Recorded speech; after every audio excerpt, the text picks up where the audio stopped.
Hundreds and hundreds of years passed. We're still in Egypt, right? Not all the tribe of Israel has came there, so they got plentiful, they multiplied. So much time has passed now in Egypt that they forgot about Joseph.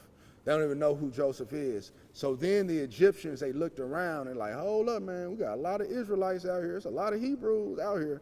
Like, I'm scared that these people might have too much power. So they enslaved them and they were treated harshly. This is Joseph's descendants, right? There was a prophecy that a Messiah will come that will set their people free. He told some of the Egyptian housewives and some of the servants, when these new babies come, any son that comes out, kill him. That might be the one. The women, they were too scared of God, too scared to do it. They knew that was evil. They felt it was bad. So they just lied to him. Little baby was born named Moses. And the mom was scared that they would try to kill Moses too. So they put him in a basket, they floated him down the Nile, right? Pharaoh's daughter was there. She saw the baby, fell in love, and they was like, man, we need to get someone who's gonna nurse this child. Moses' sister was like, oh, I know a woman who's had a child who could nurse him and help him, and guess who it was? Even though he was raised having all the privileges and rights and stuff like that, he still had a connection to his mom and things like that. He still had a connection to the Hebrew Israelites. So God started speaking to him and telling him to tell a message to the Pharaoh to let his people go. And so he went back to the Pharaoh with all confidence and he said, let his people go. When we say let his people go, we're talking about the Israelites, the Hebrew Israelites. We're talking about a particular family, not a nationality. But Pharaoh says no. Long story short, he goes, and every time that he says no, there's a curse that's sent. There's plagues that's sent. There's locusts. There's lots of things that's happening. God is working on his behalf. And finally, after going back and forth, like the Pharaoh's finally like, here, man, just go and go. After they left, Pharaoh was like, oh, no, we don't need to let these people go. Let's go after them. So Pharaoh started following after them. They running after them. They sending armies to chase after them to bring their slaves back.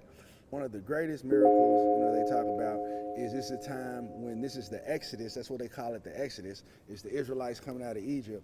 They're going through and they come up to the Red Sea. The Red Sea literally splits and opens, and they're able to walk across that sea to get to the other side. As Pharaoh's people come and all of his troops and stuff follow, and they come down and they get into that middle, it falls down on them and drowns and they're free.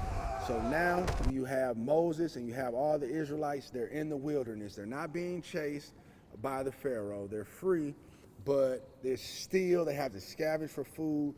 God is sending manna from the heaven for them to eat and stuff like that, but they're still restless. They're complaining. They're not in the promised land. They're an in-between spot. They don't have that home yet. So during this time while they're out in the wilderness, God brings Moses to the top of a mountain, and he gives him laws, and he gives him the 10 Commandments, and there are other laws that are given, and there's a covenant that's made at that time that's like, hey, you follow these laws and you're going to be blessed. If you don't, it's going to be bad stuff happen. And they give it, and these are our 10 Commandments. They're complaining, man, we could have just died in Egypt if you was going to have us out here. It's hot. And he complained. God told him, okay, go give them some water instead. He was supposed to just tap the rock with his staff, but he was mad.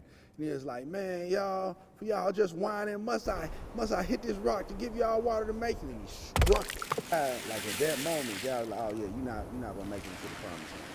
Like, you will not see the promised land. Like, you will be gone before, you get into the promised land. So they make it to the edge of the promised land. They send out scouts.